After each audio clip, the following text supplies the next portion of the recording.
The candles were wrong. Lysara noticed it immediately, the way the flames flickered unevenly across the dining table, casting shadows that made the silver look tarnished instead of gleaming. Someone had placed the tapers too close to the floral arrangements, and if they burned another hour, the roses would wilt from the heat. No one else would notice. No one ever noticed. She moved quietly along the wall, invisible as always, adjusting the candelabra with practiced efficiency, while her father's voice boomed through the grand dining room of Briarfield Manor. "And of course, Your Grace, our Cassia has been preparing for weeks. She's been beside herself with anticipation." Lysara's fingers tightened on the silver base. Cassia had been preparing for exactly 2 hours, emerging from her chambers only when her maid finally achieved the perfect arrangement of golden curls. The weeks of preparation had fallen to Lysara. The menus, the flowers, the servants' schedules, the endless small crises that no one thanked her for solving. This had been her life since their father's business failed 5 years ago, since the family had slowly crumbled from comfortable prosperity into genteel poverty. Her mother had retreated into quiet endurance. Her father had retreated into denial and drink, and Lysara had stepped into the gap, managing a household that was slowly falling apart at the seams, while everyone pretended nothing had changed. She risked a glance at the guest of honor. Hadrian Ashworth, Duke of Thornwood, sat at the head of the table with the kind of stillness that suggested either profound boredom or barely concealed irritation. He was younger than she'd expected, perhaps 30 or 31, with dark hair swept back from a face that belonged on a classical sculpture. Sharp cheekbones, a jaw that could cut glass, eyes the color of a winter storm. Those eyes were fixed on Cassia with polite attention as she laughed at something their father said. Cassia was radiant, of course. She was always radiant.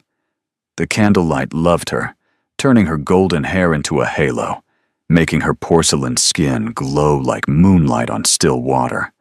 Her rose silk gown had cost more than the servants' wages for 3 months, and she wore it like she'd been born draped in luxury. No one looked at Lysara in her sensible gray dress, her dark hair pinned back in a practical knot, her hands rough from the work of managing a household that pretended to be something it no longer was. That was the way of things. "And what of your other daughter, Baron?" Lysara froze, her hand still on the candelabra. The Duke's voice was low and precise, cutting through her father's effusive chatter like a blade through silk. Her father blinked, momentarily confused. "My other? Oh, you mean Lysara?" "Yes, well, she's here somewhere. Managing things, I expect. She's always managing something." He waved a dismissive hand. "Not one for society, I'm afraid. Prefers books and ledgers to ballrooms." How unfortunate for society. There was something in the Duke's tone that made Lysara look up, and she found those storm-gray eyes fixed directly on her. Her breath caught. He wasn't looking at her the way most guests did, as an extension of the furniture, as a servant in better clothing. He was looking at her the way one might examine an unexpected piece on a chessboard, with sharp curiosity and sudden interest. "You've been adjusting the candles," he said. It wasn't a question. They were too close to the flowers, Your Grace. Her voice came out steadier than she felt. The heat would have wilted them within the hour. "And you noticed this, while everyone else was focused on other things." Cassia's laugh had faltered. Lysara could feel her sister's attention swinging toward her like a searchlight. "Someone has to notice, Your Grace. Wilted roses make a poor impression." The words were out before she could stop them. Sharp, almost impertinent. Her father made a strangled sound, but the Duke smiled. It transformed his face entirely, cracking through that marble stillness like sunlight breaking through clouds. For just a moment, he looked almost human. "Indeed they do, Miss Wincombe."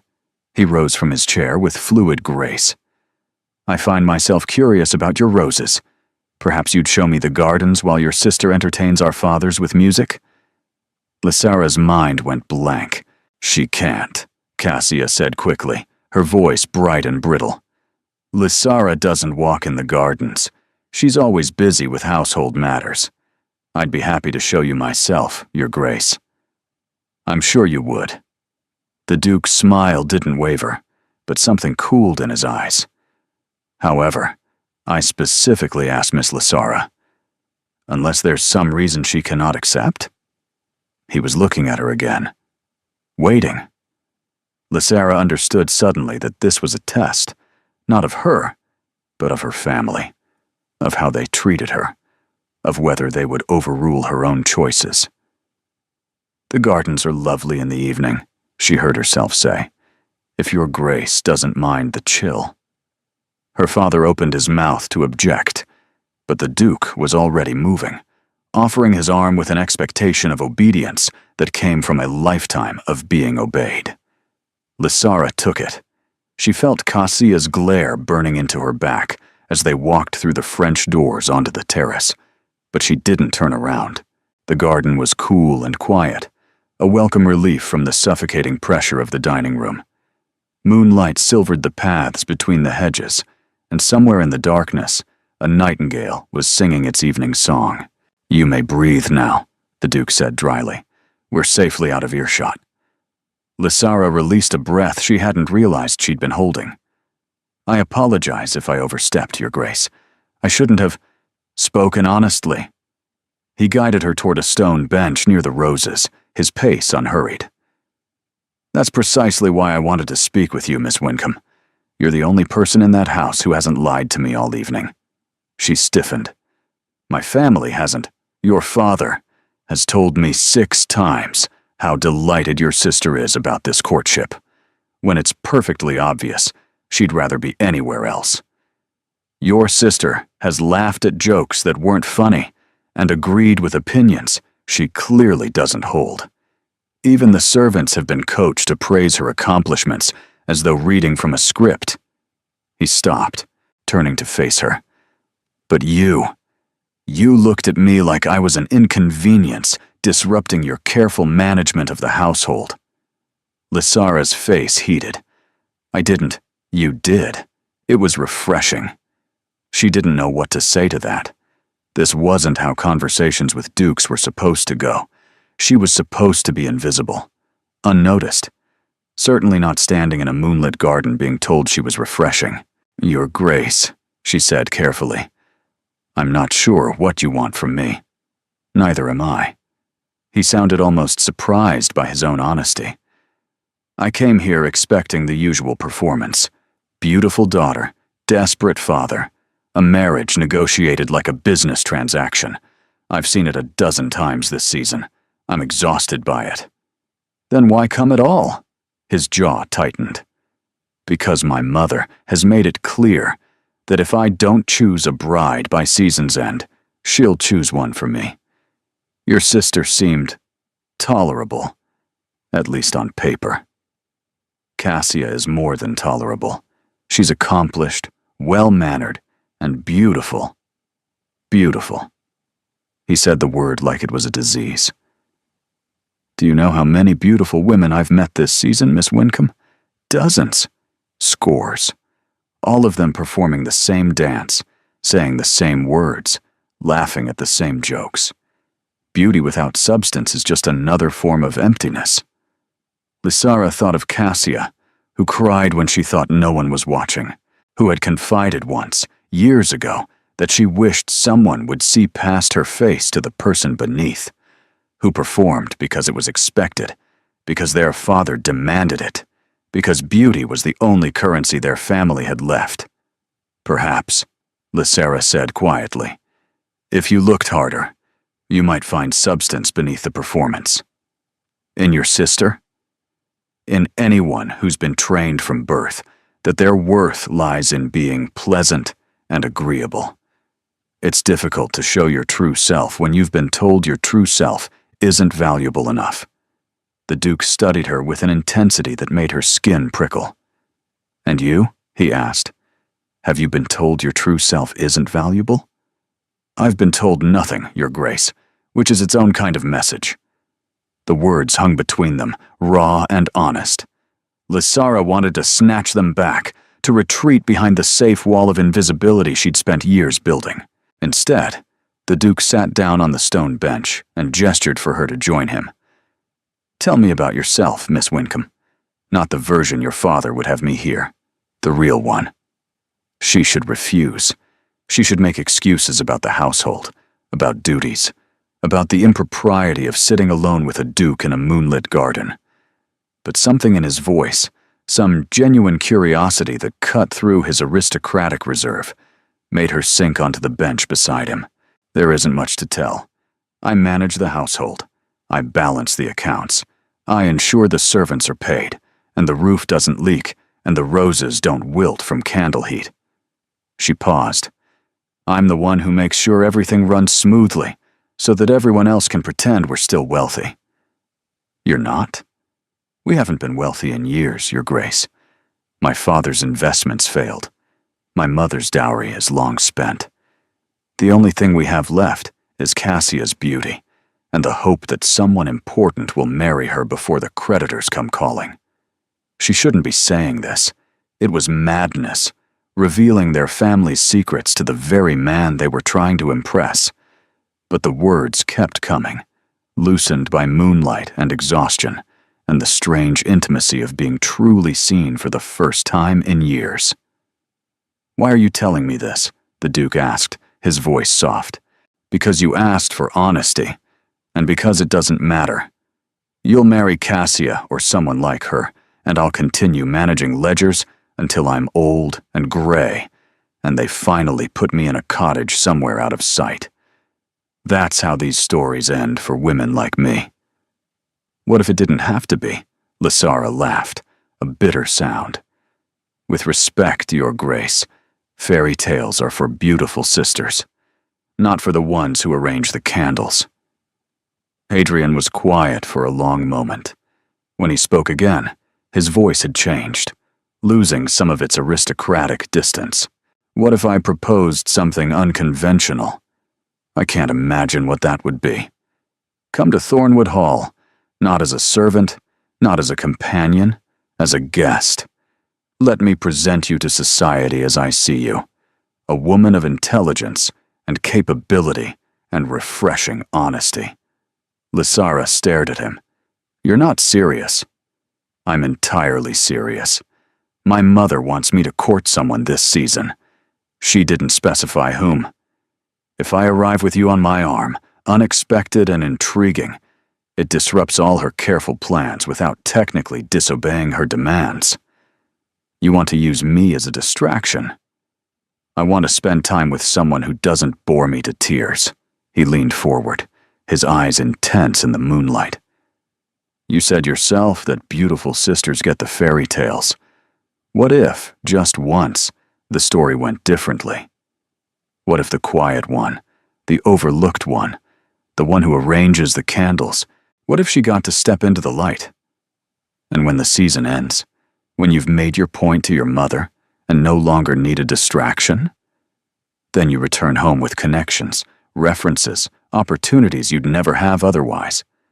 I can ensure you're introduced to the right people. By season's end, you could have your choice of positions: governess, companion, estate manager, whatever future you want to build." It was madness, complete madness. But Lysara thought of the ledgers, the endless columns of debt that never quite balanced. She thought of Cassia's future tied to her face, of her father's increasingly desperate schemes, of her own slow erasure from everything that mattered. "What about Cassia?" she asked. "You came here to court her. Your sister doesn't want to marry me any more than I want to marry her. I could see it in her eyes the moment we met. She's performing duty, not desire. My father will never agree. Your father will agree to anything if it means a duke shows favor to his family. And I will show favor, Miss Wincombe.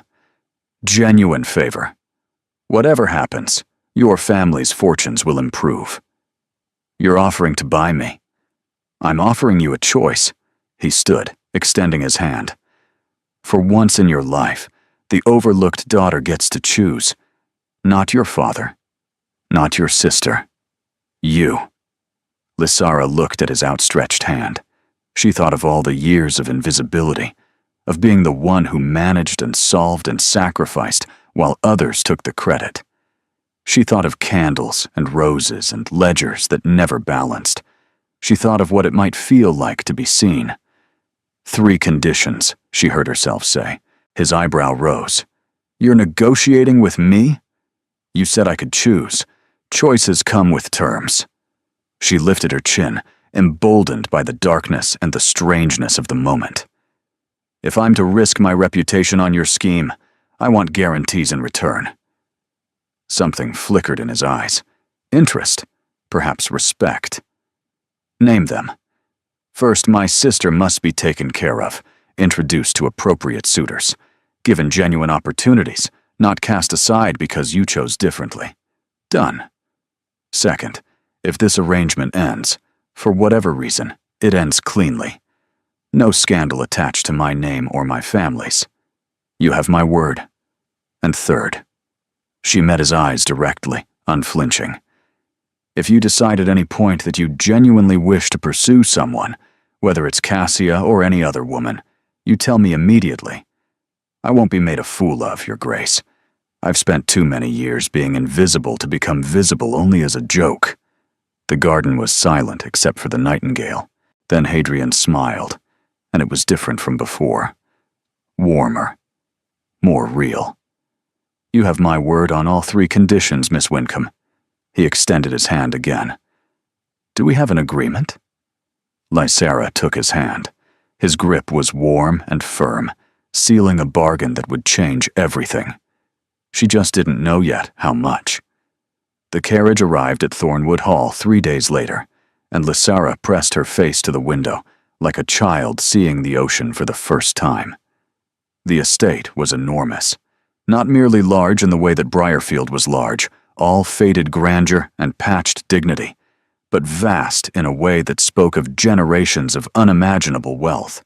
The drive alone seemed to stretch for miles, lined with ancient oaks, whose branches formed a cathedral ceiling of green and gold. And then the house itself appeared. Stone and glass and towering columns, windows that caught the afternoon sun like rows of diamonds, gardens that rolled away in every direction like an emerald sea. Lysara counted chimneys until she lost track. Somewhere around 30. Breathe, said a voice beside her. She'd almost forgotten the Duke's brother was in the carriage. Corwin Ashworth was younger than Hadrian by several years, with the same dark hair, but an easier smile, the kind of man who seemed delighted by life rather than burdened by it. I'm breathing, she said, though she wasn't entirely sure that was true. You've gone rather pale. I'd hate to deliver you to Hadrian already fainted. Corwin grinned. Though it would make an excellent entrance. Very dramatic. I'm not going to faint. That's what they all say. Then they see the great hall, and down they go. Lysara turned from the window to study him. He'd been friendly throughout the journey, filling the silence with easy conversation, while Hadrian rode alongside on horseback. She wasn't sure if his warmth was genuine or performed, another layer of aristocratic polish. Does your family often have this effect on people? Constantly. It's exhausting. We can't take anyone anywhere without smelling salts. He leaned forward conspiratorially. Between us, the house isn't even that impressive on the inside. Drafty corridors, gloomy portraits of disapproving ancestors, a ghost in the East Wing, though no one's seen her in decades. A ghost? Lady Ashworth claims it's her great-great-aunt, doomed to wander for some romantic transgression. Mother uses her as a warning against improper behavior. Choose poorly, and you too may spend eternity haunting hallways. Despite her nerves, Lysara felt her lips twitch. Your family sounds colorful. That's one word for it. Another would be terrifying. But you'll manage. Anyone who can negotiate conditions with my brother can certainly survive tea with Mother.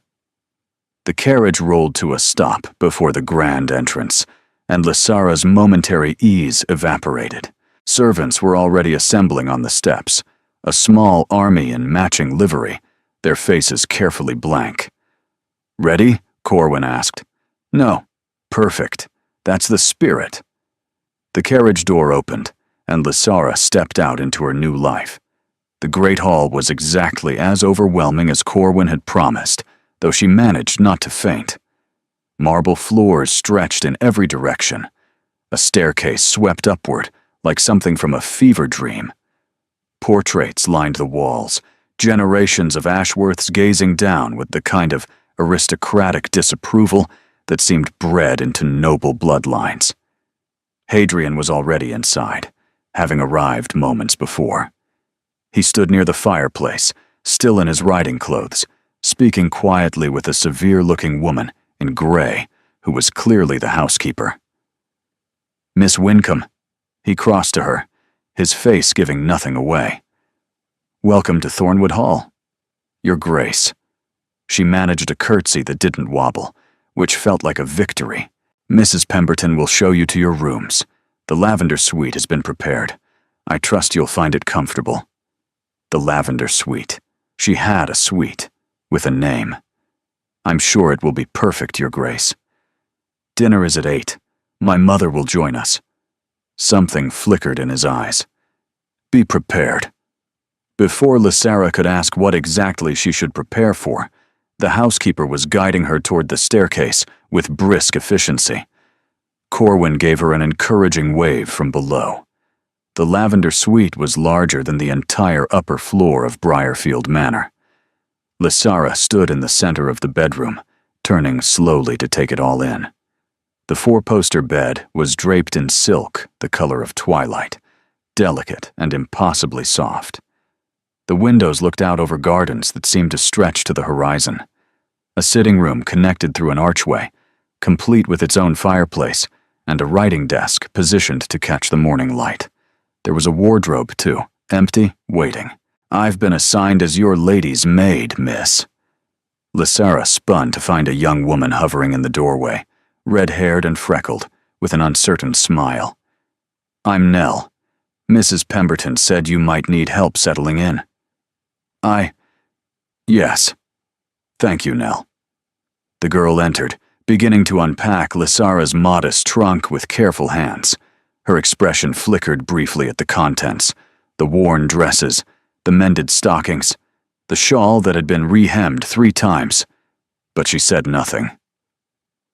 "His Grace has arranged for a modiste to visit tomorrow," Nell offered, "for your new wardrobe." "A new wardrobe?" "Yes, miss. He sent word ahead. Said you're to have everything you need." Lysara sank onto the edge of the bed, overwhelmed. 3 days ago, she'd been arranging candles and balancing ledgers, invisible in her own home. Now she was sitting in a lavender suite with a lady's maid, waiting for a modiste, preparing to dine with a duchess. The world had tilted on its axis, and she wasn't sure which way was up anymore. "Miss?" Nell's voice was gentle. "Are you all right?" "I'm fine." The lie came automatically. "Just tired from the journey." "Of course, miss. I'll have tea sent up.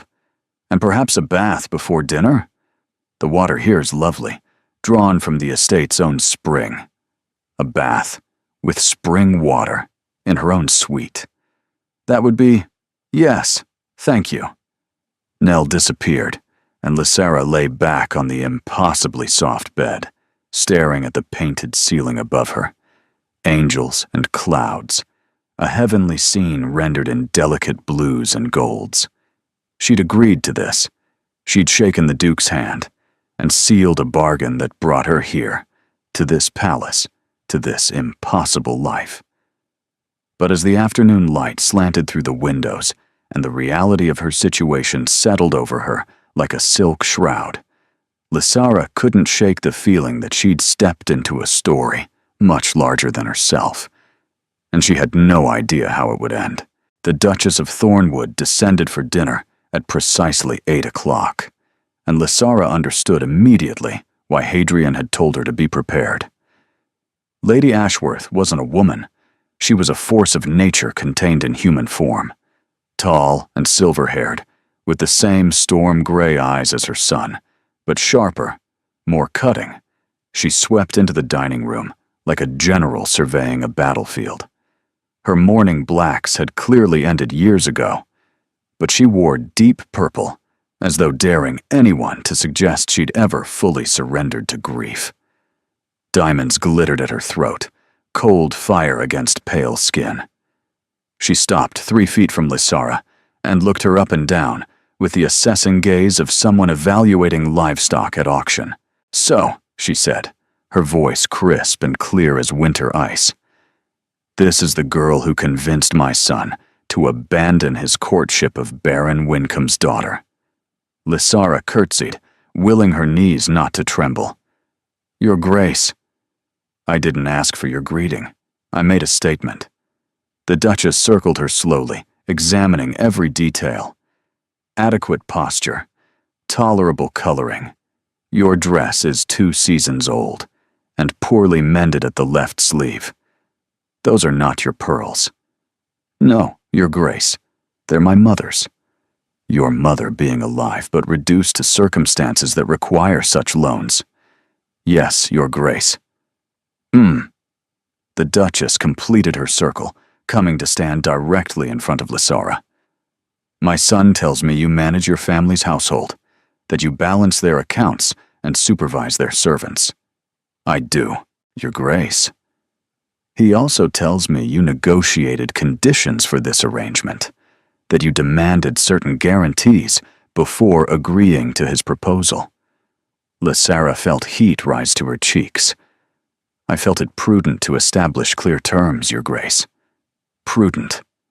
The Duchess's lips curved, though it couldn't quite be called a smile. "Prudent is an interesting word.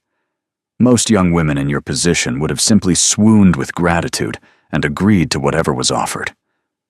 "With respect, Your Grace, swooning has never served me particularly well." The silence that followed was suffocating. Lysara could feel Hadrian's gaze on her from across the room, could sense Corwin's tension near the doorway. She'd overstepped. She'd spoken too freely to a duchess in her own home, and now she would pay for it. Then Lady Ashworth laughed. It was sharp and brief, more bark than amusement, but it cracked through the tension like lightning through clouds. "Spine," she declared. "You have spine. That's unexpected." She gestured imperiously toward the dining table. "Sit. We'll eat, and you'll tell me exactly why I shouldn't have you removed from my home by morning." Dinner was elaborate and excruciating. Course after course of dishes Lysara couldn't identify, served on china that probably cost more than her father's annual income. She watched the Duchess from the corner of her eye, copying her selection of utensils, her timing, her elegant way of eating without ever actually appearing to consume anything. "Stop mimicking me," the Duchess said without looking up. "It's transparent." Lysara froze with her fork halfway to her mouth. "If you don't know which implement to use, ask. Pretending you belong when you clearly don't is far more insulting than honest ignorance." "I apologize, Your Grace." "Don't apologize. It suggests weakness." The Duchess set down her wineglass with deliberate precision. "Now, tell me about your family situation. The truth, not the polished version your father peddles to potential suitors." Lysara glanced at Hadrian, who gave a barely perceptible nod. She told the truth. She spoke of her father's failed investments, the gradual erosion of their wealth, the careful pretense maintained to avoid scandal. She explained her role in keeping the household functional, the ledgers she balanced, and the creditors she held at bay with careful negotiations and deferred payments. She told the Duchess about Cassia, too, about her sister's genuine qualities hidden beneath the performance, about the pressure she faced to be beautiful and agreeable and marriageable, about the tears she cried when no one was watching.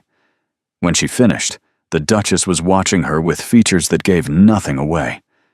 "You advocate for your sister even now," Lady Ashworth observed. Even though my son chose you over her, even though you could easily have portrayed her as vapid competition.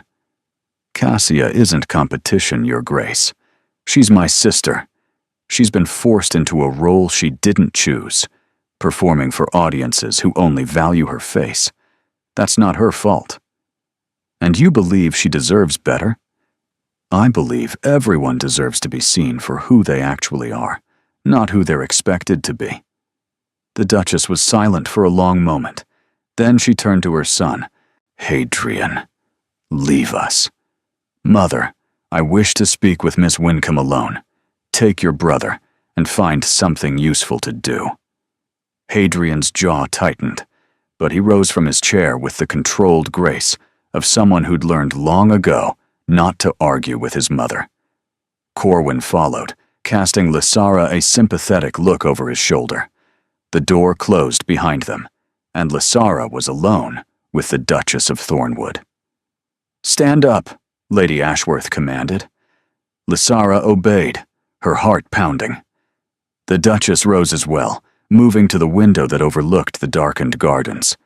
For a moment, she simply stood there, her reflection ghostly in the glass. My husband died 3 years ago, she said finally, her voice stripped of its earlier sharpness. A sudden illness. No warning, no time to prepare. One day, he was here, vital and impossible, and the center of everything. The next, he was gone. Lysara didn't know what to say. The Duchess hadn't asked for condolences. Hadrian was in London when it happened. Parliamentary business. He didn't reach home in time to say goodbye. Lady Ashworth turned from the window, her eyes glittering with something that might have been grief or might have been steel. He's been punishing himself ever since, burying himself in duty, avoiding anything that resembles genuine feeling. He goes through the motions of living without actually being alive. Your Grace, I'm not finished. The Duchess moved closer, her presence filling the room. I have watched my son wither for 3 years. I have pushed him toward suitable matches because I believed duty might save him, that marriage and heirs and responsibility might force him to engage with the world again. It hasn't worked. He simply performs courtship the way he performs everything else. Empty gestures from an empty man. Lysara inhaled sharply with sudden understanding. You love him. Of course I love him. He's my son. The words came out fierce, almost angry. But love doesn't mean I know how to help him. I've tried everything. Pressure, patience, indulgence, severity. Nothing reaches him. Then why are you telling me this? The Duchess studied her for a long moment, her gaze piercing. Because tonight, at dinner, when you spoke about your sister, about people deserving to be seen for who they truly are, my son looked at you like you'd said something that mattered. Like he was actually hearing the words instead of simply processing them. A tremor ran through Lysara's chest. I don't know what you are to him, the Duchess continued. A novelty, perhaps. A disruption to his careful routines. But whatever it is, it's the first spark of interest I've seen in him since his father died. Your Grace, I think you misunderstand. Our arrangement is... I know exactly what your arrangement is. Do you think servants don't talk? Do you think I haven't pieced together the transaction my son proposed in your family's garden? The Duchess's voice hardened. He believes he's using you to escape my machinations. Perhaps he is. But that doesn't explain why he chose you specifically, why he couldn't simply select any willing participant for his little rebellion. Lysara had no answer for that. I'm not going to fight you, the Duchess said, surprising her. I'm not going to scheme to remove you or make your time here miserable. What would be the point? If my son is determined to pursue this farce, I'd rather observe where it leads than force it underground. What do you want from me, then? The question came out steadier than Lysara felt. Lady Ashworth smiled, and for the first time, it held a trace of genuine warmth. I want you to be exactly what you've been all evening. Honest. Stubborn. Unwilling to perform for approval. She moved toward the door, pausing with her hand on the frame. My son has spent 3 years surrounded by people who agree with everything he says and want nothing but his title. You looked at him like he was just a man. Perhaps that's what he needs. And if I fail? If this arrangement ends badly? The warmth vanished from the Duchess's expression, replaced by something cold and absolute. Then I will ensure you never work in any household of consequence for the rest of your life. I will close every door that might otherwise open to you. I will make certain that your family's creditors learn exactly how precarious your situation truly is. She paused, letting the words sink in. I protect my children, Miss Wincombe, even from themselves, especially from themselves. If you hurt my son, if you manipulate him, if you damage what little capacity for feeling he has left, I understand, Your Grace. I hope you do. The Duchess opened the door, revealing the empty hallway beyond. Breakfast is at 9. Don't be late. She swept out, leaving Lysara alone in the vast dining room, surrounded by half-finished plates and the lingering scent of expensive wine. She'd just been given both a warning and a test. The Duchess wanted her son to live again, to feel again, and to emerge from the shell of duty he'd constructed around himself. But she'd also made clear the price of failure. Lysara sank back into her chair, her legs suddenly unsteady. Through the window, she could see the moon rising over the gardens, casting silver light across paths she didn't yet know. Somewhere in this enormous house, the Duke of Thornwood was carrying grief he couldn't name and wounds he wouldn't acknowledge. And somehow, impossibly, the task of reaching him had fallen to the girl no one noticed. She wasn't sure if that made her lucky or doomed. Perhaps, she thought, as she rose to find her way back to the lavender suite. It was both. The modiste arrived the next morning with 3 assistants, 17 bolts of fabric, and the unshakable confidence of someone who had dressed royalty and found them wanting. No, no, no, Madame Fontaine declared, circling Lysara with pins bristling from her wrist cushion like a hedgehog's quills. The gray washes you out. The brown makes you look like a governess. Who has been dressing you, child? Someone who wished you harm? I dressed myself, madam. That explains everything. For the next 4 hours, Lysara was measured, pinned, draped, and assessed from every angle. Madame Fontaine made pronouncements about her coloring, warm, requiring jewel tones, her figure, slender, but with adequate presence, and her carriage, surprisingly elegant for someone of her background. The sapphire silk for the Hartwell ball, the modiste announced, holding a swatch against Lysara's face. With gold embroidery at the bodice. You will be memorable, which is what His Grace requires. His Grace. Lysara hadn't seen Hadrian since dinner the previous night. He'd been absent at breakfast, apparently riding the estate as he did most mornings. The Duchess had presided over the meal with cool formality, asking pointed questions about Lysara's education and accomplishments, while Corwin attempted to lighten the mood with increasingly desperate humor. Does His Grace approve all the wardrobe selections? Lysara asked, trying to sound casual. Madame Fontaine's eyebrow arched. His Grace approves the bills. The selections are mine. I do not require approval from men who cannot distinguish taffeta from tulle. By afternoon, Lysara had been fitted for more dresses than she'd owned in her entire life. Morning gowns, afternoon dresses, evening wear, ball gowns, pelisses and spencers, and shawls in coordinating colors, gloves in 3 lengths, slippers to match each ensemble. It was overwhelming, excessive, entirely unnecessary for someone who was, at her core, simply playing a role.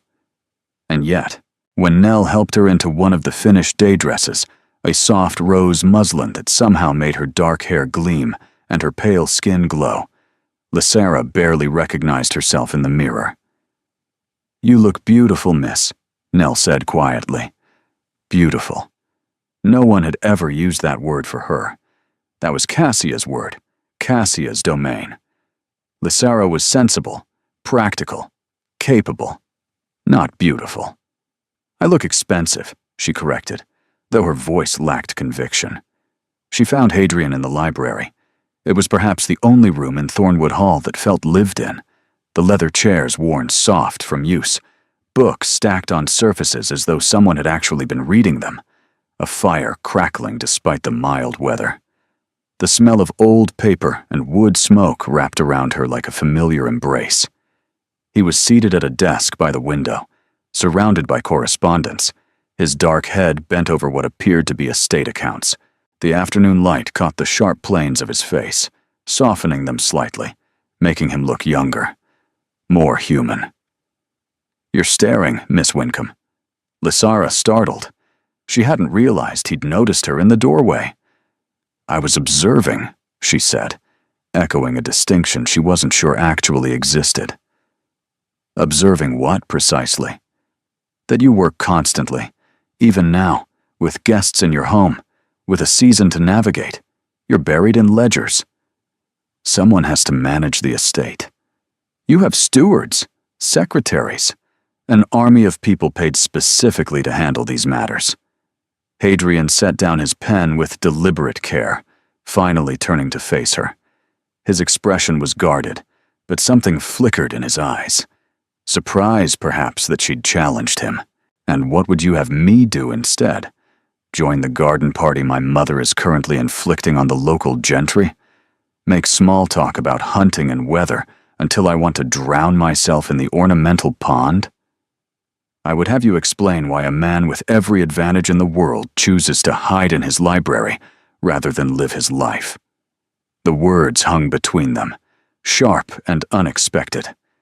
Lysara hadn't meant to say them, hadn't meant to push, but something about his deliberate isolation sparked frustration she couldn't contain.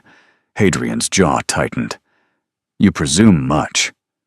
You invited me here. You asked for honesty. Did you only want honesty that flattered you?" For a long moment she thought he would dismiss her, send her away with cutting aristocratic coldness, and retreat back behind his walls of ledgers and duty. Instead, he laughed. It was rusty, as though he'd forgotten how, but it cracked through his reserve like light through a shuttered window. "No one speaks to me like this," he said. "Not even my mother. And she speaks to everyone exactly as she pleases. Perhaps that's the problem. Everyone treats you like a title instead of a person." "And you don't?" "I can't afford to. I'm not here to impress you. I'm here because we made an arrangement, and arrangements require honesty to function." Hadrian studied her with an intensity that made her skin prickle. Then he gestured to the chair across from his desk. "Sit. If you're going to interrogate me, you might as well be comfortable." Lysara sat, arranging the rose muslin carefully around her legs. The dress still felt foreign, like wearing someone else's skin. "Tell me about your father," she said. The question clearly surprised him. His hand moved unconsciously to a letter on his desk, touching it briefly before pulling away. "What do you want to know?" "Whatever you want to tell me. You mentioned him that night in the garden, when you spoke of beauty without substance. He gave you that perspective. He gave me many things." Hadrian's voice had gone quiet, losing its defensive edge. "A love of books, an understanding that duty matters but isn't everything. The belief that genuine connection is worth more than advantageous alliance." "He sounds remarkable." "He was." The words came out rough, raw. "He was impossible and stubborn and entirely uninterested in playing the game society expected.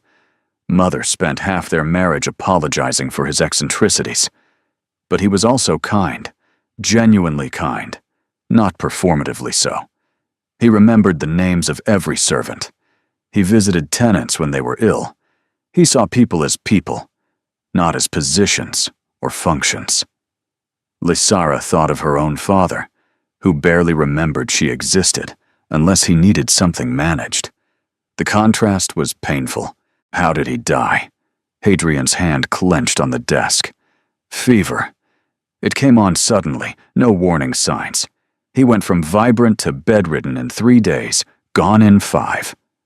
A muscle jumped in his jaw. I was in London. Parliament was in session, and there was a vote I thought mattered. By the time word reached me, by the time I made it home, you didn't get to say goodbye. I didn't get to say anything. He was already gone when I arrived. Mother was sitting with his body, just sitting there, like she'd forgotten how to move. And I stood in the doorway thinking that I'd traded my father's final hours for a vote that ultimately changed nothing. The grief in his voice was ancient and fresh simultaneously, a wound that had never properly healed because he'd never let anyone near enough to help clean it. It wasn't your fault, Lysara said quietly. Wasn't it? I chose duty over presents. I chose politics over family. That's exactly what he taught me not to do, and I did it anyway. And now I can never. He stopped, jaw clamped shut against whatever was threatening to emerge. Lysara waited. She didn't offer platitudes or reassurances. She simply sat in the silence with him, letting it breathe, letting him feel whatever he needed to feel without judgment. Finally, Hadrian released a breath that seemed to come from somewhere deep and wounded. I've never told anyone that. The full truth of it.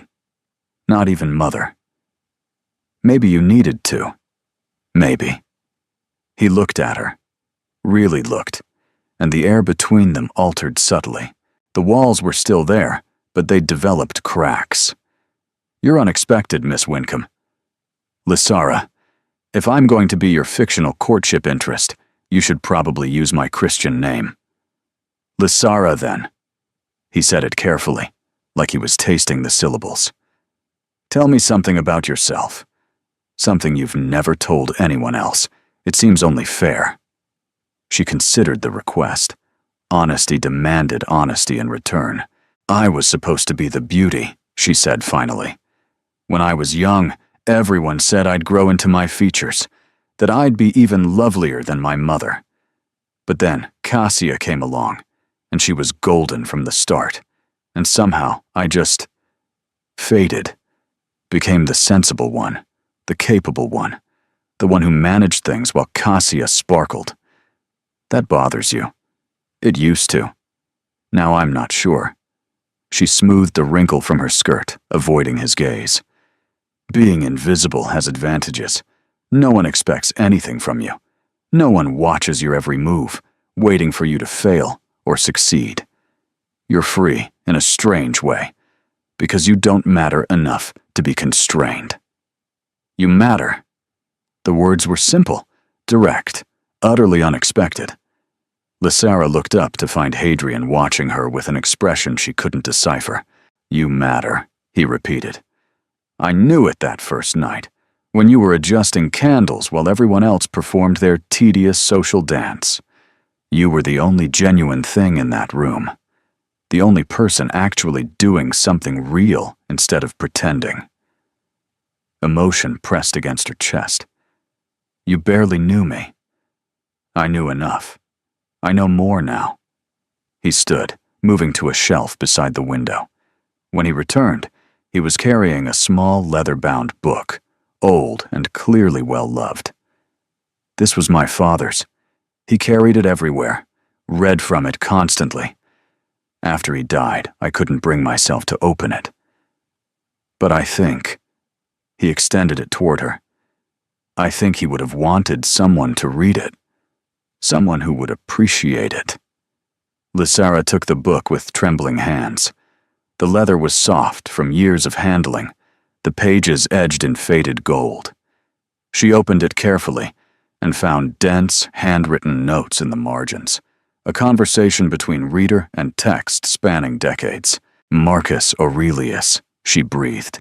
The Meditations. You know it? I've always wanted to read it. We couldn't afford. She stopped, embarrassed. It's yours now, along with whatever else from this library catches your interest." Hadrian's voice had softened. "Consider it a gift, from one invisible person to another." "You're not invisible. You're a duke. Being stared at isn't the same as being seen. You know the difference better than anyone." Lysara clutched the book to her chest, overwhelmed by the gesture and everything it represented. "Thank you," she whispered. "Thank me by reading it, and by telling me what you think. Father always said the best books spark conversation." They talked until the light began to fade, about philosophy and family, and the strange loneliness of being surrounded by people who didn't truly see you. When Nell finally came to remind Lysara about dinner, she realized with a start that hours had passed. Something had changed between them. Some invisible barrier had thinned, and as she left the library with Marcus Aurelius pressed against her heart, Lysara wondered if perhaps she was in more danger than she'd realized. The Hartwell ball arrived like a storm on the horizon, inevitable and terrifying. Lysara stood before the mirror in the lavender suite, while Nell arranged her hair in an elaborate style, involving more pins than seemed structurally sound. The sapphire gown fit perfectly, hugging her waist before falling in elegant folds to the floor. Gold embroidery caught the candlelight, making her shimmer with each breath. She looked like someone else. Someone who belonged at balls and soirees and ducal estates. "You're stunning, miss," Nell said, stepping back to admire her work. Stunning. Another word that had never belonged to her. "I'm terrified," Lysara admitted. "That's normal. First balls are always terrifying. But His Grace will be with you, and Lord Corwin says you've been practicing the dances all week." She had. Corwin had appointed himself her dancing instructor, guiding her through waltzes and quadrilles with patient good humor, while she stepped on his feet and apologized endlessly. By the third day, she'd managed to complete an entire waltz without drawing blood. "Small victories," Corwin had declared, limping only slightly. Now, as the carriage rolled toward Hartwell House, Lysara tried to remember everything she'd learned. The steps of each dance, the rules of social precedence, which topics were appropriate for conversation, and which would mark her as hopelessly provincial. Hadrian sat across from her, resplendent in formal black evening wear that made him look even more intimidating than usual. The Duchess had declined to attend, citing a headache that Lysara suspected was entirely tactical. "You'll be the subject of intense curiosity," Hadrian said, breaking the silence. "Everyone will want to know who you are, where you came from, why I've suddenly appeared with a woman no one recognizes. What should I tell them? The truth, modified for public consumption. You're a friend of my family, a distant connection through your mother's side. You've been in mourning, which explains your absence from society. This season marks your return." That's a lot of lies to remember. Lies are easier than truth. Truth requires explanation. Lies require only confidence. The carriage slowed, joining a queue of vehicles approaching the grand entrance. Through the window, Lysara could see Hartwell House ablaze with lights, music spilling from open doors, elegantly dressed figures ascending the steps. Her stomach clenched. "Breathe," Hadrian said quietly. "You survived my mother. You can survive this." "Your mother only wanted to destroy me if I hurt you. These people will want to destroy me for sport." "Then don't give them ammunition." He leaned forward, his expression intense. "You are intelligent, capable, and possessed of more substance than anyone in that ballroom. Remember that. Let them see someone worth knowing, not someone desperate for approval." The carriage door opened before she could respond. Hadrian stepped out first, then turned to offer his hand. Lysara took it, acutely aware of the warmth of his grip through her silk gloves, and descended into a sea of watching eyes. The whispers started immediately. "Who is she?" "Never seen her before. The Duke's companion? How curious. Rather plain, isn't she? Lysara kept her chin high, her expression serene, even as each murmur landed like a small stone against her composure. Hadrian's hand moved to the small of her back, a steadying pressure that anchored her as they climbed the steps. "Ignore them," he murmured. "They'll gossip regardless. Give them something worth gossiping about." Inside, the ballroom was overwhelming. Crystal chandeliers cast rainbows across dancers, who moved in perfect synchronized waves. The heat of hundreds of candles mixed with perfume and sweat and the sharp tang of champagne. Everywhere she looked, there were diamonds and silks and faces that assessed her with predatory interest. "Your Grace." A woman in crimson swept toward them, her smile bright and calculating. "How delightful to see you emerge from your hermitage. And who is this delightful creature?" "Lady Marchmont. May I present Miss Lysara Wincombe?" "Miss Wincombe, Lady Marchmont." Lysara curtsied, grateful for hours of practice. "A pleasure, my lady." "Wincombe." Lady Marchmont's eyes narrowed slightly. "I don't believe I know the family." "We're from the north, my lady. My father is Baron Wincombe of Briarfield." "How quaint. And how did you come to know his grace?" "Through mutual connections," Hadrian interjected smoothly. "Miss Wincombe's mother was acquainted with my family before her difficult circumstances arose. I'm merely fulfilling a promise to ensure her daughter is properly introduced to society." The lie flowed effortlessly, but Lady Marchmont's expression suggested she wasn't entirely convinced. "How very noble of you, Your Grace. I look forward to becoming better acquainted with Miss Wincombe."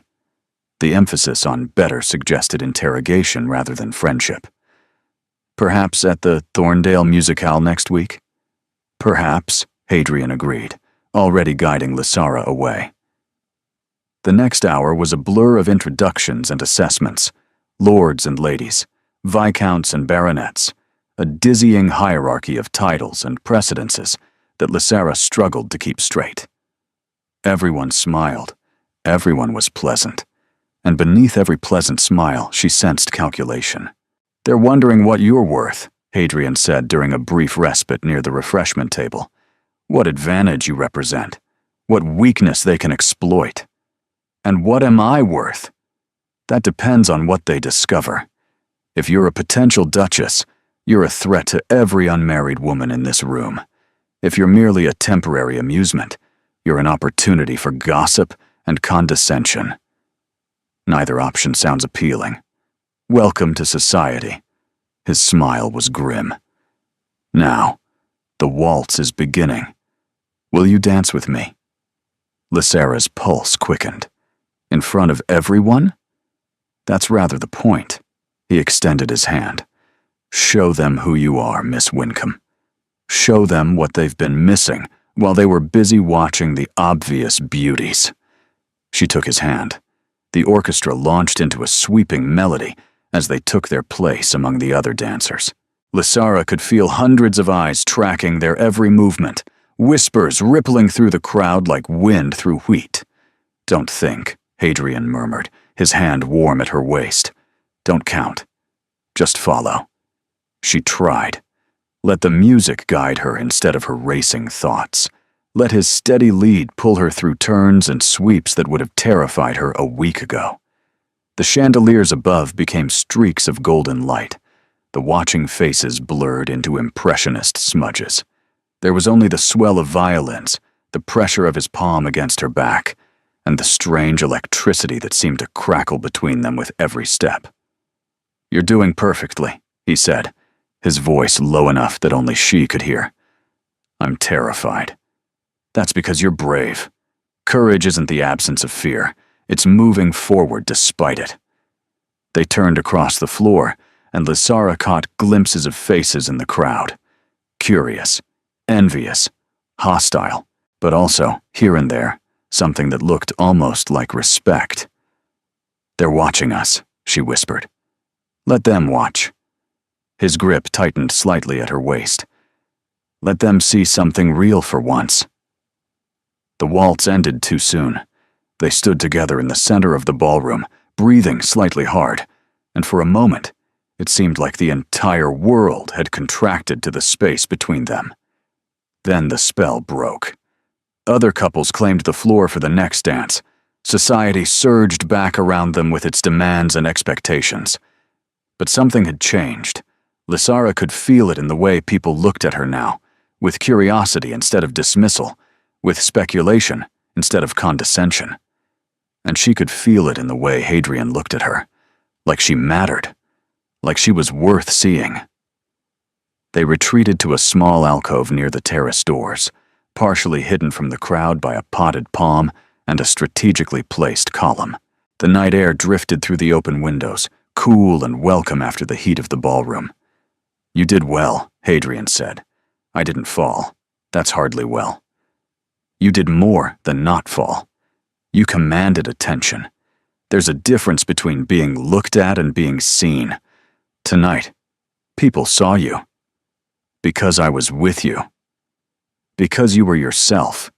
He stepped closer, and her breathing faltered. "You didn't perform.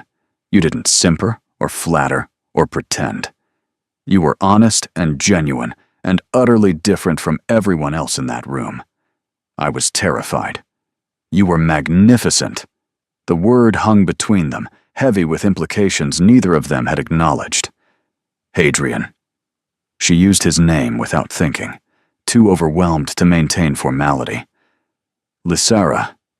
He was so close now, close enough that she could see the flecks of darker gray in his eyes, the slight imperfection in his otherwise aristocratic features, where his nose had been broken at some point in his youth, close enough to smell cedar and sandalwood, and something darker she couldn't name.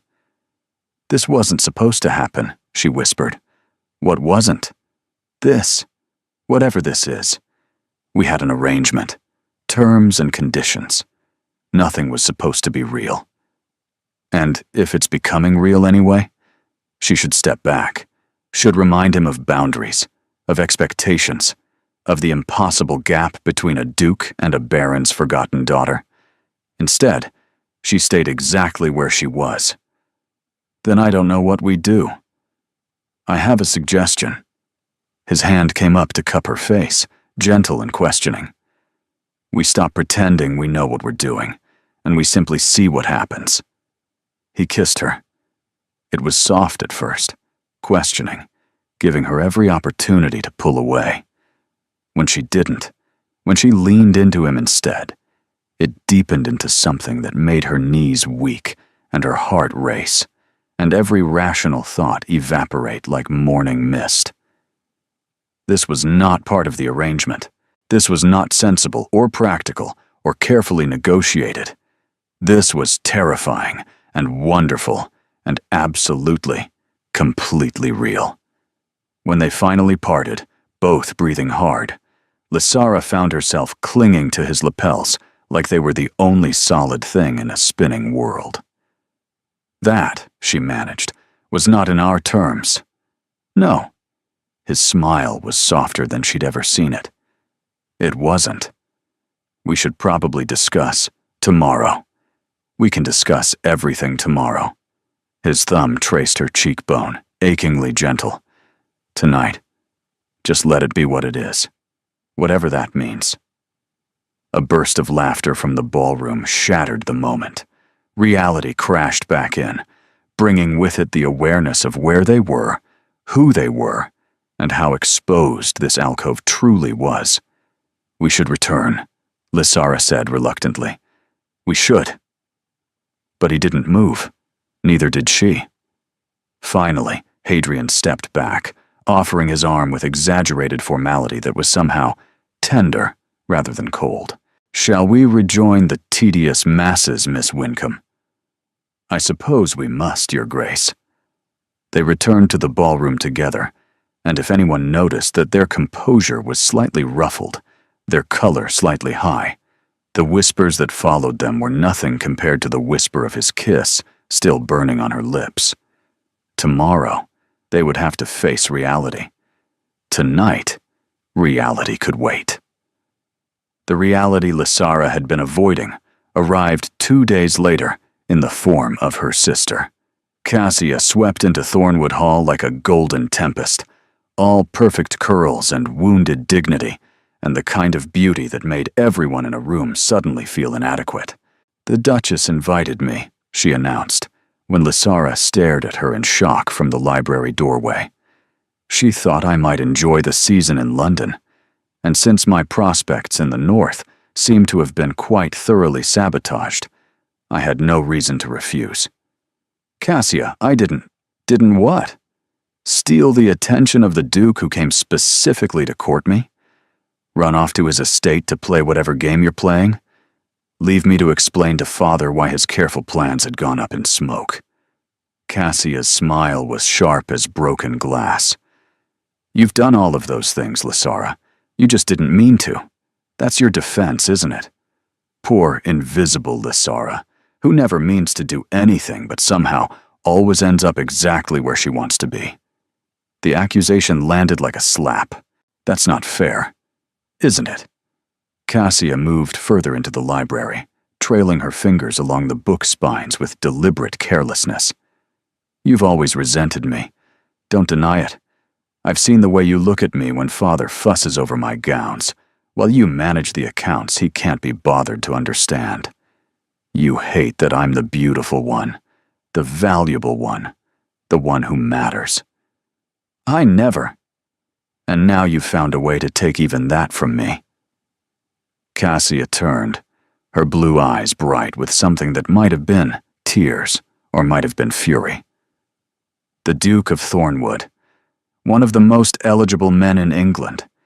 He came to our home to meet me, and somehow you convinced him to choose you instead. How does that feel, Lysara? Finally being the one who's noticed?" Lysara's throat burned with words she couldn't say. The truth was too complicated. Yes, she had resented Cassia sometimes. Yes, she had wished, in her darkest moments, that someone would see her instead of her beautiful sister. But she'd never wanted to hurt Cassia. She'd never wanted this. "The Duke and I have an arrangement," she said carefully. "It's temporary. A performance, nothing more." "A performance," Cassia laughed, the sound brittle. "Is that what you're calling it? Because I saw the way he looked at you when you arrived for dinner last night. That wasn't performance, Lysara. That was something else entirely." Color rose swiftly to Lysara's cheeks. She couldn't deny it. Since the ball, since that kiss in the alcove, everything between her and Hadrian had shifted. They hadn't spoken of it directly, but the awareness was there in every glance, every accidental touch, and every conversation that lingered longer than necessary. "Whatever you think you saw, I saw a man who's falling in love with my plain, invisible sister, while I'm supposed to smile and pretend I don't notice." Cassia's voice cracked. "Do you have any idea how that feels? To be the beautiful one, the one everyone always wanted, and to watch as someone chooses the one no one wanted instead?" The vulnerability beneath her anger made Lysara's chest ache. "Cassia, I'm sorry. I never intended. That's the problem, isn't it? You never intend anything. Things just happen to you, and you float along being sensible and practical, while the rest of us deal with the consequences." Cassia moved toward the door, pausing at the threshold. "The Duchess has invited me to stay for the season, to be introduced to appropriate suitors. That was your condition, wasn't it? Your negotiated term? Yes. How generous of you. How magnanimous. Making sure your discarded sister gets scraps from your table." Cassia's smile was devastating. "Enjoy your Duke, Lysara. Enjoy your fairy tale. But remember that fairy tales end, and when this one does, you'll be back to being nobody, while I'm still the one everyone sees first." She swept out, leaving silence in her wake. Lysara sank into the nearest chair, her hands trembling. Everything Cassia had said was unfair, twisted, a version of events that ignored context and nuance and the complicated truth of their relationship. but some of it was also accurate. She had resented Cassia. She had wanted to be seen. She had accepted Hadrian's arrangement partly because it offered something she'd never had, the chance to be the one who mattered.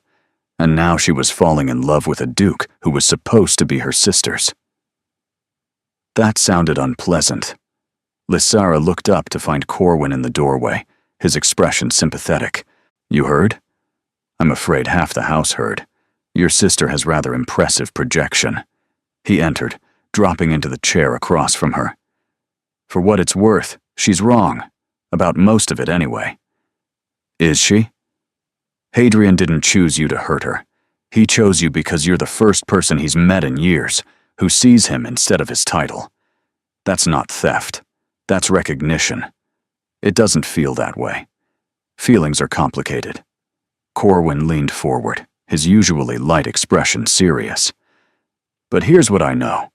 My brother has been a ghost since our father died, walking through life without actually living it. And since you arrived, something's changed." He laughs. He seeks out conversation. He emerges from his study before midnight. He paused. "He's becoming himself again. That matters more than your sister's wounded pride." Lysara wanted to believe him, but Cassia's words had planted seeds of doubt that were already taking root. "What if she's right about how this ends?" she asked quietly. "What if I'm just a temporary distraction, a novelty that wears off?" "What if you're not?" Corwin countered. "What if this is real, and you're so afraid of hoping that you're already planning your retreat?" She didn't have an answer for that. Later that evening, as she dressed for dinner, Lysara overheard voices drifting from the hallway. Cassia and the Duchess walking past her door.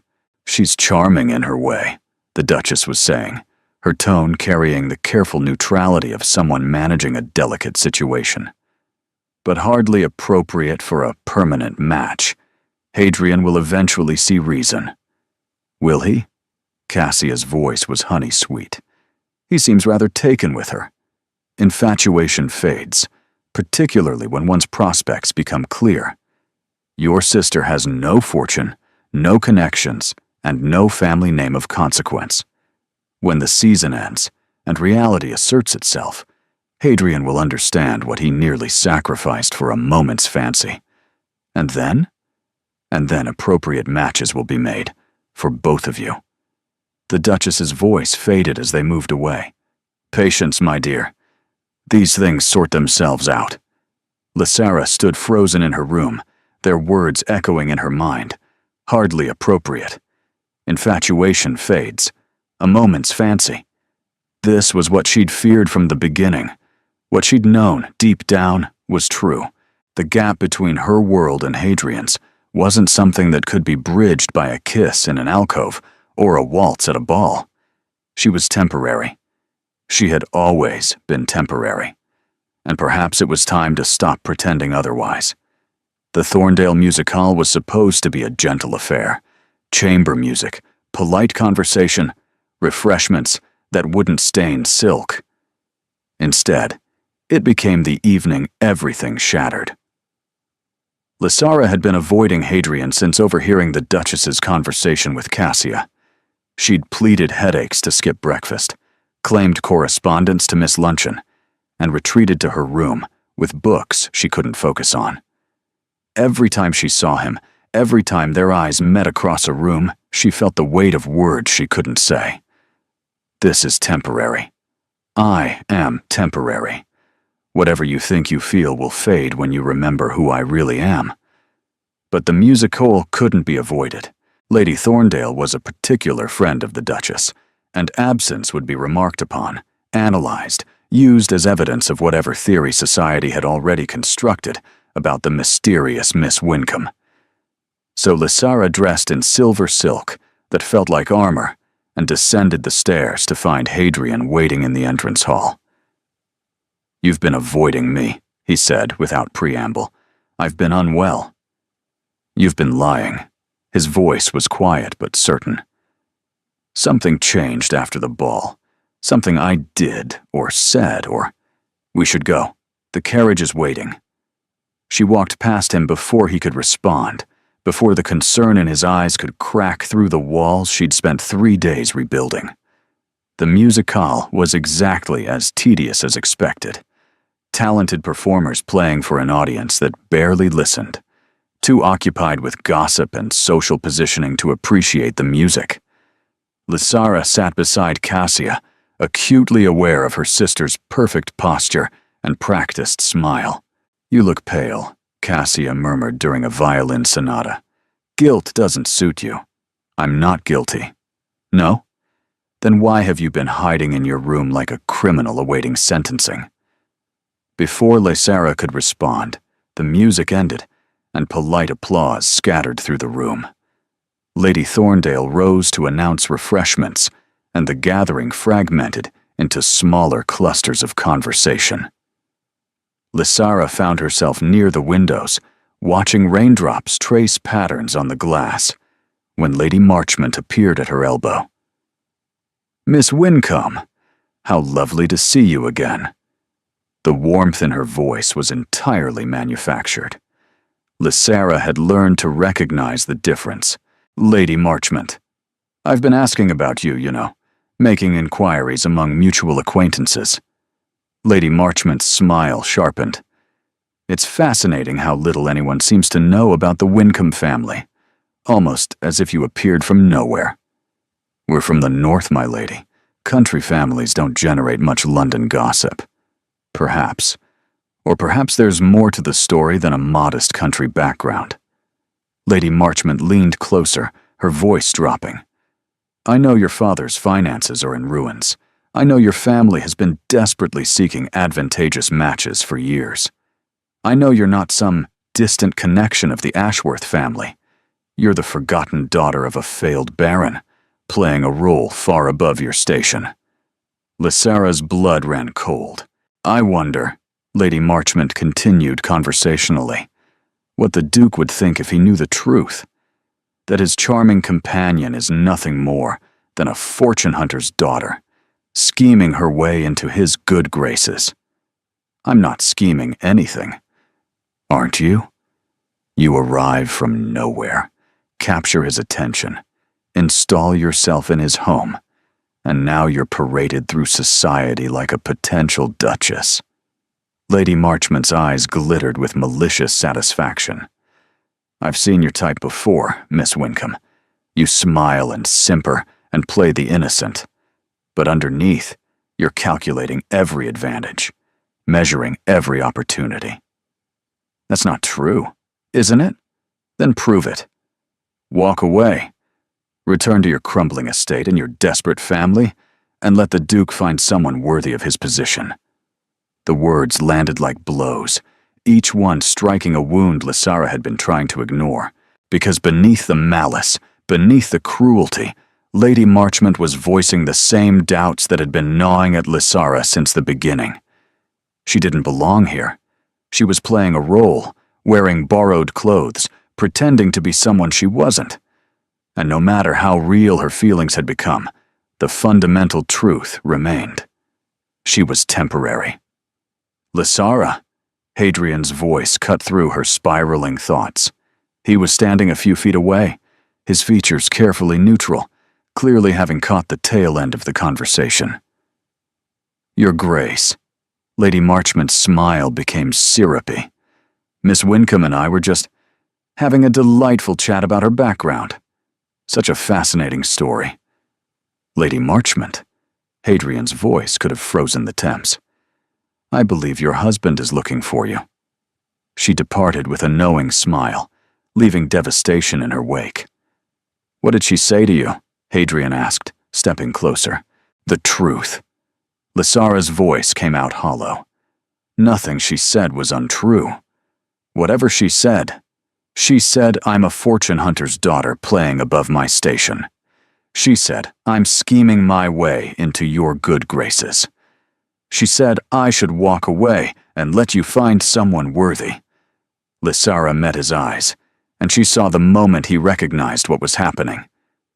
"She was right about all of it except the scheming. I never schemed. But the rest—" "Lysara, stop." I don't belong here, Hadrian. I never did. I got swept up in the fantasy, in the dresses and the balls, and the way you looked at me like I mattered. But I'm still the same person I was when you found me adjusting candles in my father's dining room. Still invisible. Still nobody. You are not nobody. To you, maybe. For now. But your mother is right.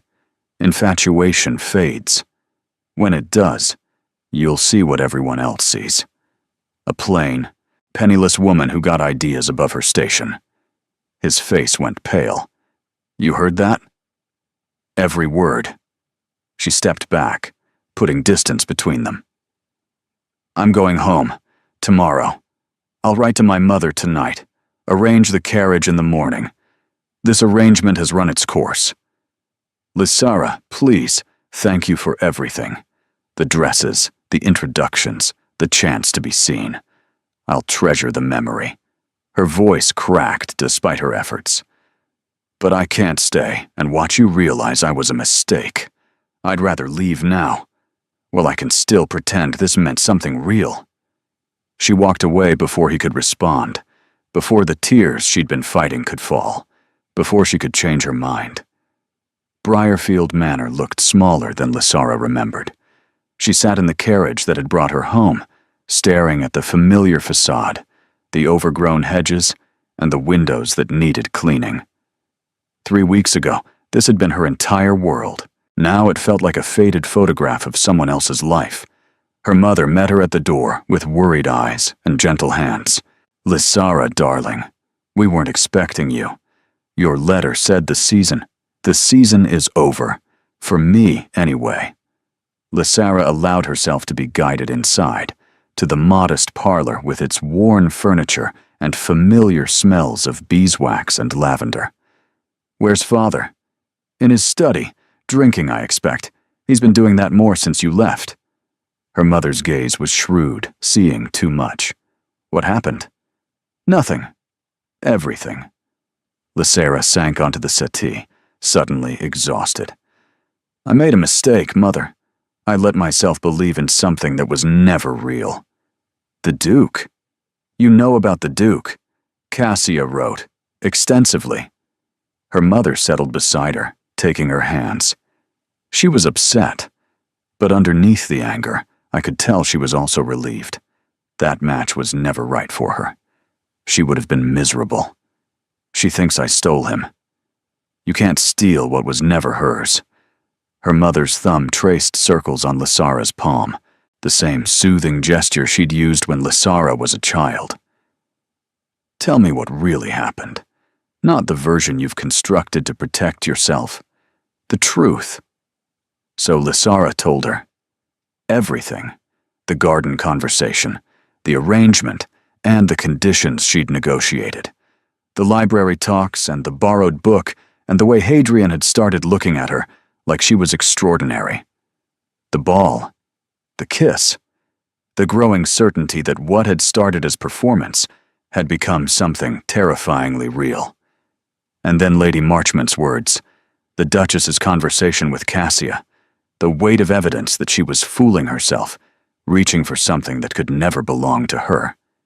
When she finished, her mother was quiet for a long moment. You know, she said finally, when I married your father, everyone said I was reaching above my station. My family had money but no title. His family had title but needed money. Was supposed to be a transaction, nothing more. What happened? I fell in love with him. Her mother smiled, sad and knowing. Against all odds, despite every practical reason not to. And for years, it was wonderful. We were happy, truly happy, not just performing happiness for others. What changed? Nothing changed. That's the point. Love doesn't protect you from difficulty. It doesn't guarantee success. Your father's investments failed regardless of how much we loved each other. But I never regretted choosing him, not even in our worst moments. She paused, letting the words settle. Not even now, when things are hardest. How is that possible? Because regret comes from not trying, from letting fear make your decisions for you.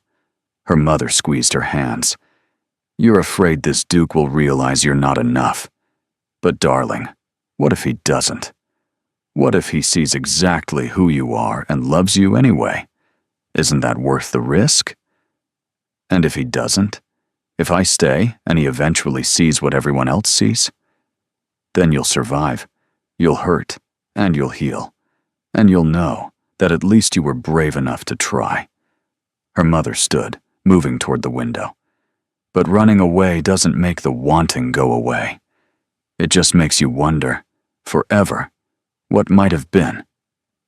Lysara sat with those words, feeling their weight settle into her chest. She was still sitting there an hour later when the sound of hooves thundered up the drive. Through the window, she saw a familiar figure dismount, dark hair disheveled, riding clothes splashed with mud, looking like he'd ridden through half the night without stopping. Hadrian. Well, her mother said mildly, it seems someone didn't accept your farewell. Lysara was still deciding whether to flee or face him when the front door burst open, and he was there, filling the modest parlor with his presence, his desperation, his absolute refusal to let her disappear. You left, he said, breathing hard. You left without giving me a chance to respond. There was nothing to say. There was everything to say. He crossed the room in 3 strides, stopping just short of touching her. I love you. I've been falling in love with you since the moment you told me wilted roses make a poor impression. I love your honesty and your courage and the way you see through pretense to truth. I love that you negotiated conditions with a duke and meant every word. I love that you're afraid and brave simultaneously, that you expect the worst while hoping for the best, that you've spent your whole life being overlooked and still became someone extraordinary. Lysara's eyes filled with tears. Hadrian, I'm not finished, his voice cracked. I know what you heard. I know what Lady Marchmont said. But they're wrong. My mother is wrong. Society is wrong. You're not temporary. You're not a fancy or a distraction or a phase I'll outgrow.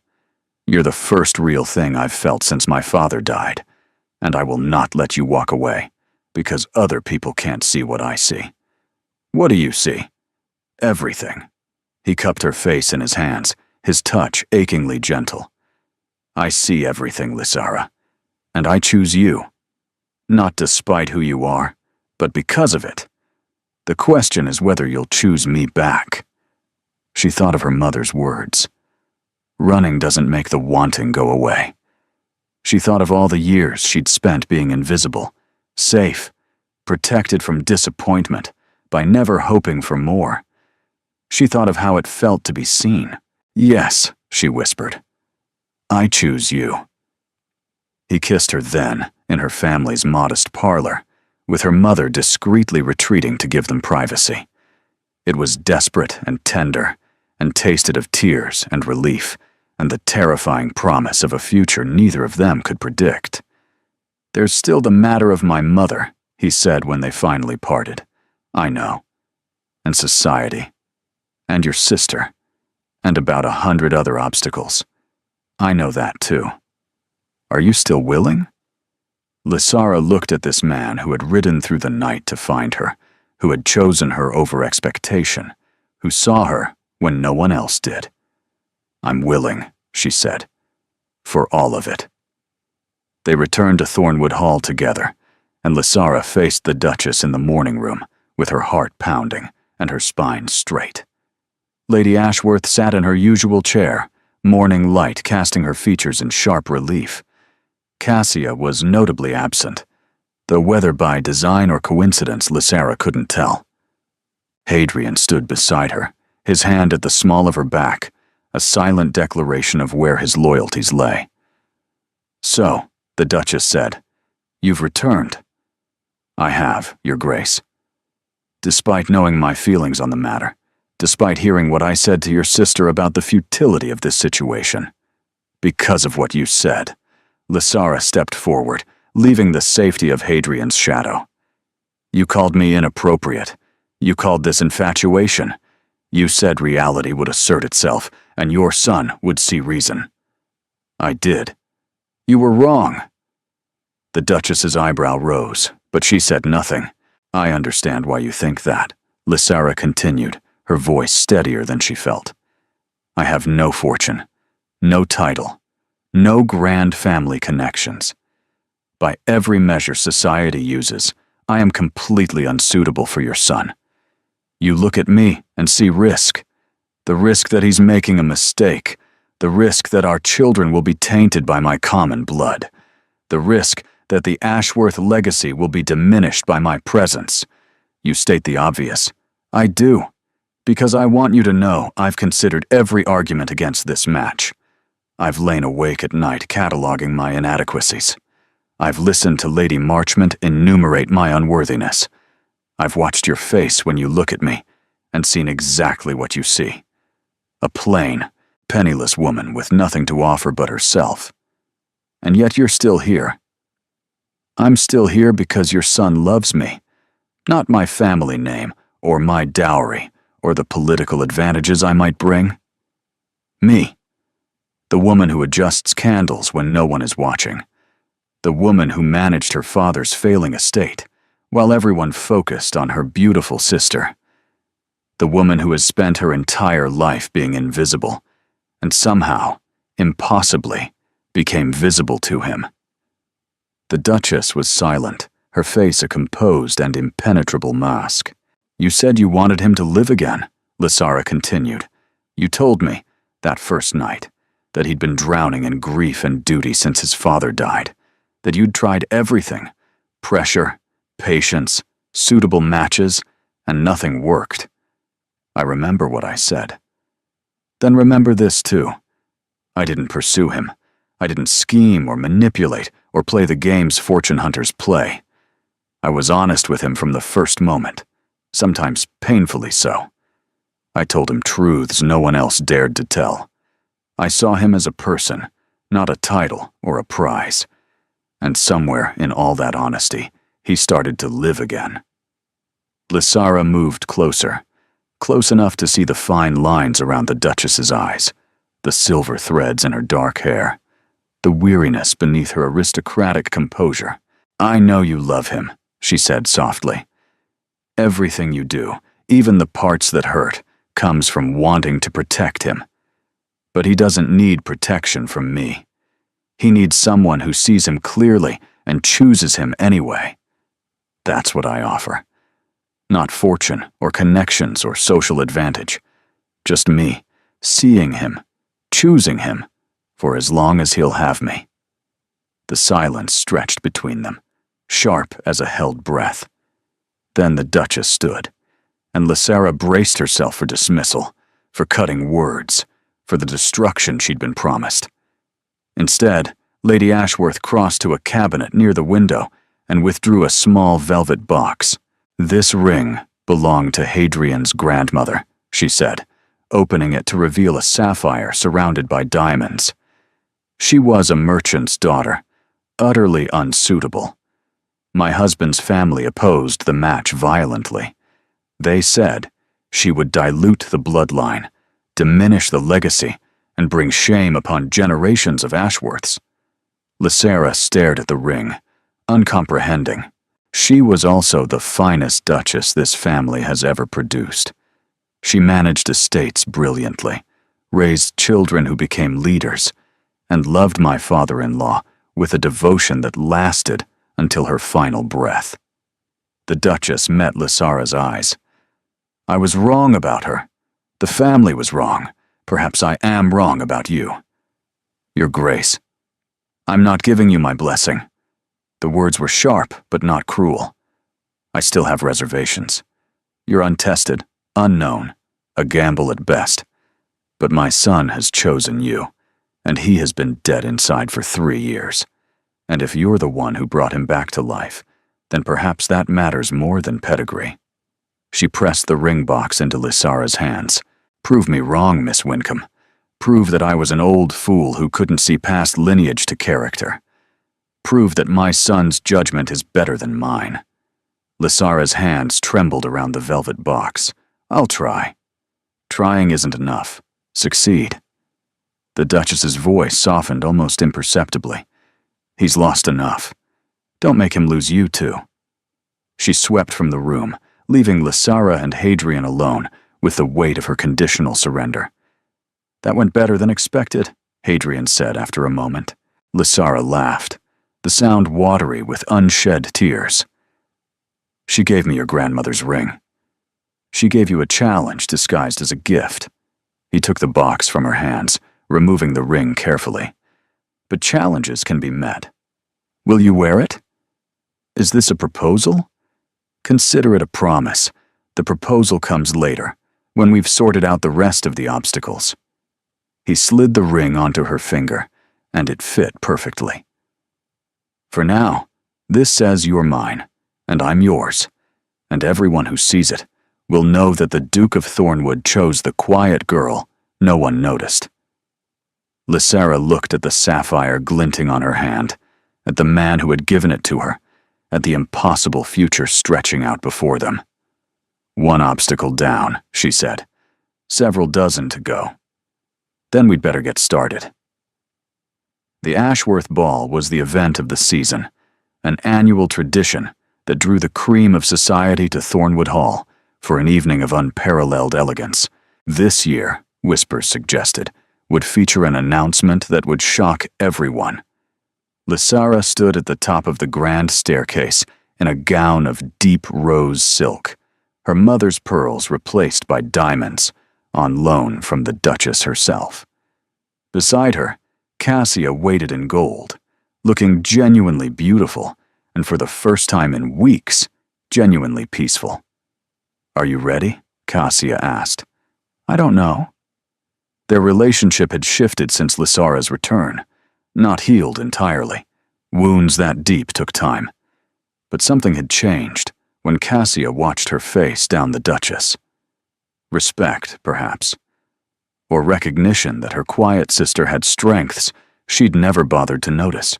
"He's waiting for you," Cassia said, practically vibrating with nerves. "It's rather endearing. You're being kind. I'm being honest." Cassia turned to face her, and her expression was layered with unspoken emotion, regret, acceptance, something that might have been sisterly love finally emerging from jealousy's shadow. "I was wrong about you. I thought you were stealing something that belonged to me.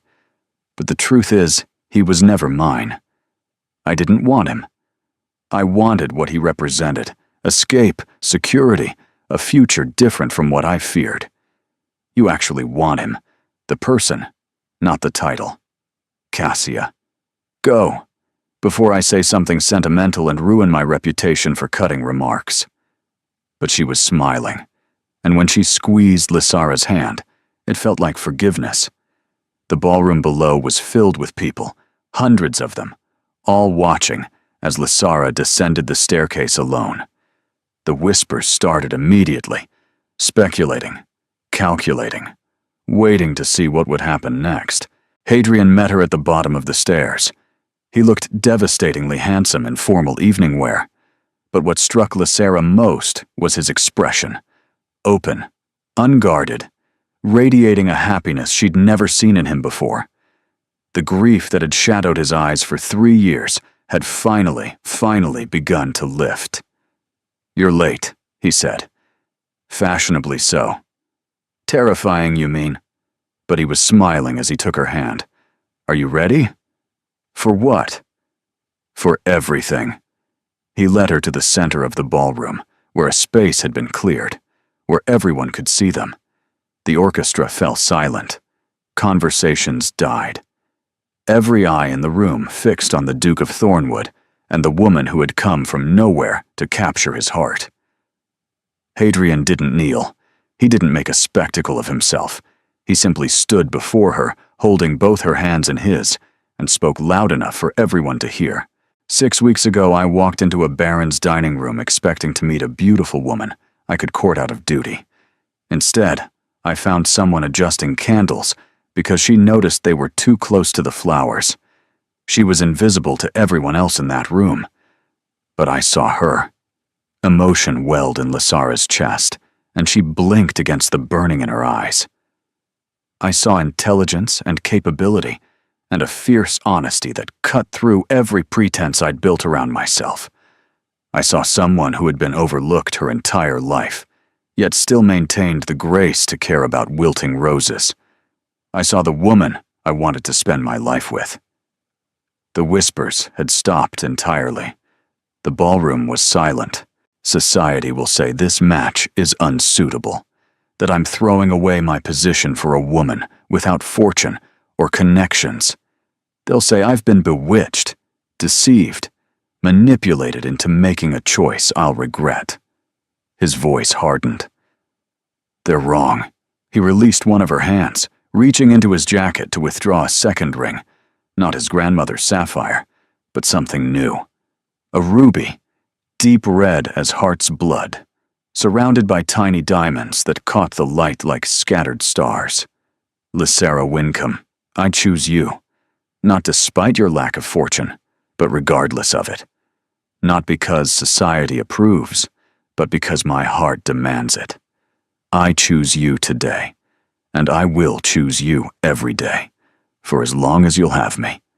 He slid the ring onto her finger beside his grandmother's sapphire. Will you marry me? Will you be my duchess, my partner, my visible woman in a world that tried to keep you invisible?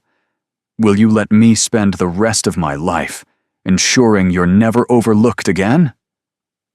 The ballroom held its breath. Lysara thought of candles and roses, of ledgers that never balanced, of years spent managing from the shadows while others claimed the light. She thought of a man who had looked at her when no one else did and seen something worth choosing. Yes, she said, her voice clear and strong, 1,000 times. Yes. He kissed her then in front of everyone, in defiance of propriety, in celebration of a love that had grown from arrangement into something real. The crowd erupted, some in applause, some in scandal, most in the delighted shock of witnessing something unexpected and genuine. The Duchess watched from across the room, her expression thoughtful. Cassia stood beside her, and when their eyes met, she smiled and raised her glass in silent acknowledgement. Corwin appeared at Hadrian's elbow, grinning broadly. Well done, brother. The gossips will be busy for months. Let them gossip. Hadrian pulled Lysara closer. I have everything I want. 1 year later, Lysara stood in the grand dining room of Thornwood Hall, watching servants prepare for another ball. Everything was in order. The flowers fresh, the silver gleaming, the wine properly chilled. But the candles were wrong. She moved along the wall, adjusting the candelabra with practiced efficiency, ensuring the tapers wouldn't wilt the roses. Some habits, she had learned, never truly changed. They simply became part of who you were. You're doing it again. Hadrian's voice came from the doorway, warm with amusement and love.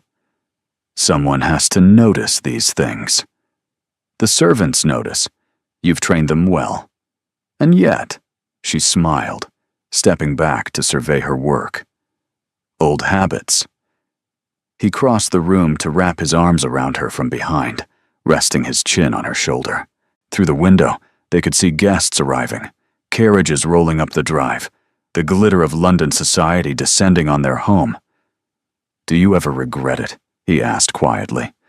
Leaving your invisible life for all this scrutiny? Lysara turned in his arms, facing the man who had seen her when no one else did. Never. Not for a moment. Even when Lady Marchmont makes snide remarks about your background? Especially then. Her remarks mean I've disrupted her comfortable assumptions. That's rather satisfying. Hadrian laughed, the sound free and genuine in a way it never had been when they first met. The grief was still there. It always would be. But it had been joined by joy, by love, by a future he'd stopped believing he deserved. I have something for you, he said, pulling a small wrapped package from his jacket. Inside was a book, leather-bound, old, clearly well-loved. She opened it to find Marcus Aurelius's handwriting in the margins, not the copy she already treasured, but a companion volume, annotated with his father's final thoughts. "I found it last month," Hadrian said, "hidden in his study, behind other books. I think he meant to give it to me, but he ran out of time. Yes," he touched the pages gently. "There's a passage he marked, near the end." Lysara turned to the bookmarked page and found the words underlined in fading ink. "The happiness of your life depends upon the quality of your thoughts," below it in his father's hand. "And the quality of your thoughts depends upon those you choose to think beside. Choose someone who makes you think better. Choose someone who sees you clearly. Choose love, always, over duty." Her eyes filled with tears. "He would have liked you," Hadrian said softly. "He would have seen exactly what I see." "What do you see?" "Everything." He kissed her forehead, her cheeks, and her lips. "I see everything." From downstairs, the orchestra began to play, summoning them to their guests, to their duties, to the life they'd built together against all expectations. But for this moment, in this room where candles flickered perfectly placed against their roses, the Duke and Duchess of Thornwood were simply two people who had found each other. The quiet girl no one noticed, the grieving man who couldn't stop watching, and a love that began with wilted flowers and ended with forever. Thank you for being here. You are the reason these stories exist, because you believe in love that sees beyond surface to soul, in characters who find each other against impossible odds, in endings that feel earned and true. Your presence makes this space warm and welcoming. Every moment you spend with these characters matters. Do you have a favorite scene or line? Your engagement helps me understand what moves you, what keeps you listening, what kinds of stories to create next. Consider subscribing if you'd like more romantic tales with emotional depth and genuine character growth. Share this story with someone who needs to believe that the quiet ones get their fairy tales. 2. Thank you for being here. You make this community what it is.